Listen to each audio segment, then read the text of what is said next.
Praise the Lord. ஜெபிக்கலாம் வாங்க என்ற குடும்ப ஜெபத்துக்குள்ளாக இந்த காலையிலே நாங்கள் உங்களை வரவேற்கிறோம். நான் ரெவரண்ட் சாரா ஏப்ரஹாம். இந்த வாக்குத்தத்த வசனத்தை நாம் வாசிக்க கேட்போமாக. யாத்ராகமம் 23வது அதிகாரம் 20வது வசனம். வழியிலே உன்னை காக்கிறதற்கு, நல்லா கவனிச்சுக்கங்க, அழகான ஒரு வார்த்தை. வழியிலே இந்த நாளிலே நம்மள ஆண்டவர் காக்கிறதற்கு, நான் ஆயத்தம் பண்ண ஸ்தானத்துக்கு ஆண்டவர் நமக்காக ஆயத்தம் நிறைய பண்ணி வச்சிருக்கிறாரு. ஆயத்தம் பண்ண ஸ்தானத்திற்கு உன்னை கொண்டு போய் சேர்க்கிறதற்கும் இதோ நான் ஒரு தூதனை உனக்கு முன்னே அனுப்புகிறேன். எவ்வளவு அருமையான வசனம் பாருங்க. ஒவ்வொரு நாளுமே எனக்காக, உங்களுக்காக, எல்லாருக்காகவும் ஒரு தூதனை கர்த்தர் அனுப்புகிறார். அந்த தூதன் இன்னைக்கு நமக்கு முன்பாக கடந்து சென்று நமக்காக ஆயத்தம் பண்ணியிருக்கிற ஸ்தானத்திற்கு நம்மளை கொண்டு போகிறதுக்கு, நம்மளை காக்கிறதுக்கு ஆயத்தமாக இருக்கிறார். கண்களை மூடி நாம் ஜெபிக்கலாமா? பரலோக பிதாவே, இந்த அருமையான வாக்கு தத்தத்துக்காக உமக்கு நன்றி செலுத்திக்கிறோம் அப்பா.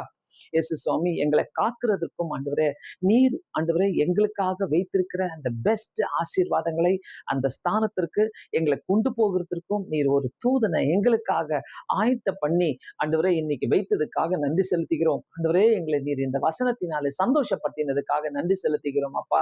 ஆண்டவரே, இந்த நாளிலே அப்பா எங்களுடைய சமாதானத்தை நாங்க காத்துக்கொள்ள, எங்களுடைய சந்தோஷத்தை காத்துக்கொள்ள, ஆண்டவரே எல்லாவற்றையும் எங்களுக்கு முன்பாக வைத்திருக்கிற ஒவ்வொரு ஆசீர்வாதங்களையும் நாங்கள் காத்துக்கொள்ள, ஆண்டவரே அந்த தூதர்கள் எங்க கூடவே நடந்து வரட்டும். ஆண்டவரே இயேசு சுவாமி, ஆண்டவரே உங்களுடைய கரம் எங்களோடு கூட இருக்கட்டும். வீட்டுல வேலைக்கு போகிற ஒருவரோடும், வீட்டுல இருக்கிறவர்களோடும், ஆண்டவரே இயேசு சுவாமி தங்களுடைய பிசினஸ்க்காக போகிறவர்களோடும், ஆண்டவரே இயேசப்பா படிக்க போகிற பிள்ளைகளோடும், ஒவ்வொருத்தரோடு கூட இந்த நாளிலே கர்த்தர் இருக்க வேண்டுமா ஜெபிக்கிறேன். முக்கியமாக இயேசு சுவாமி முதியோர்களுக்காக நாங்கள் ஜெபிக்கிறேன். அவர்களை நீங்க காத்துக்கொள்ளுங்கப்பா. எல்லா தேவைகளையும் நீங்க சந்திக்க வேண்டுமா ஜெபிக்கிறேன். ஆண்டவரே இயேசு சுவாமி, வீட்டுல யாராவது சுகவீனமா இருப்பார்களானால் அவங்களுக்கு சுகத்தை கொடுத்து, பலத்தை கொடுத்து அவளை காத்துக்கொள்ள வேண்டுமா ஜெபிக்கிறோம். ஹாஸ்பிட்டல்ல இருக்கிற ஒவ்வொருத்தருக்காக ஜெபிக்கிறோம் ஐயா. ஐசியூல இருக்கிறவங்களுக்காக, பணம் கட்ட முடியாமல் கஷ்டப்படுகிறவர்களுக்காக, ஹாஸ்பிட்டல்ல வேதனையோடு இருக்கிறவர்களுக்காக, ஆண்டவரே ரிசல்ட்டுக்காக காத்து கொண்டிருக்கிறவர்களுக்காக நாங்கள் ஜெபிக்கிறோம். ஆண்டவரே ஆறுதலாய் அப்பா இருந்து தெய்வ தூதர்களை நாங்கள் அனுப்பி வைக்கிறோம் ஐயா. அவங்களுக்கு சுகத்தையும் பலத்தையும் கட்டளையிடுவீராக. ஆண்டவரே இயேசுவே என்று நோக்கி கூப்பிடுகிற ஒவ்வொருத்தருக்கும் ஆண்டவரே ஒரு சுகத்தை இந்த நேரத்துல கட்டளையிட வேண்டுமா ஜெபிக்கிறோம். ஆண்டவரே போர்க்களத்துல இருக்கிறவர்களுக்காக ஜெபிக்கிறோம். தனிமையில இருக்கிறவர்களுக்காக ஜெபிக்கிறோம். வெளியில தங்களுடைய குடும்பத்தை விட்டுட்டு ஆண்டவரே வெளியில வேலை செய்கிறவர்களுக்காக, படிக்கிற பிள்ளைகளுக்காக ஜெபிக்கிறோம். ஆண்டவரே கர்த்தர் காத்துக்கொள்ளுங்க ஏசப்பா.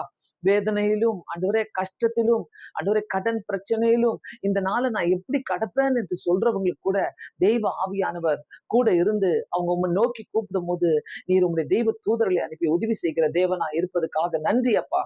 எல்லா ஊழியக்காரர்களையும் நினைக்கிறோம். ஆண்டவரே நீர் தாமே காத்துக்கொள்ள வேண்டுமா ஜெபிக்கிறோம். உங்களுடைய கரம் இருக்கட்டும், ஆசீர்வதியும் பலப்படுத்தும். இந்த நாளை நாங்கள் அற்புதமாய் கடக்க எங்களுக்கு உதவி செய்வீராக. எல்லா சூழ்நிலையிலும் எங்களோடு கூட வாங்க. இரவு நாங்க தூங்க போகும்போது நன்றி செலுத்தி விட்டு நாங்க கடந்து செல்ல எங்களுக்கு உதவி செய்யுங்க. இயேசுவின் நல்ல நாமத்தினாலே வேண்டிக் கொள்கிறேன் பிதாவே, ஆமென். God bless you all. கண்டிப்பா இந்த நாள் கர்த்தர் உங்களுக்கு முன்பாக தெய்வ தூதர்களை அனுப்பி எல்லாவற்றையும் காத்துக்கொள்வார். அவர்கிட்ட நம்ம கொடுத்துட்டு நம்ம சந்தோஷம். Have a blessed day.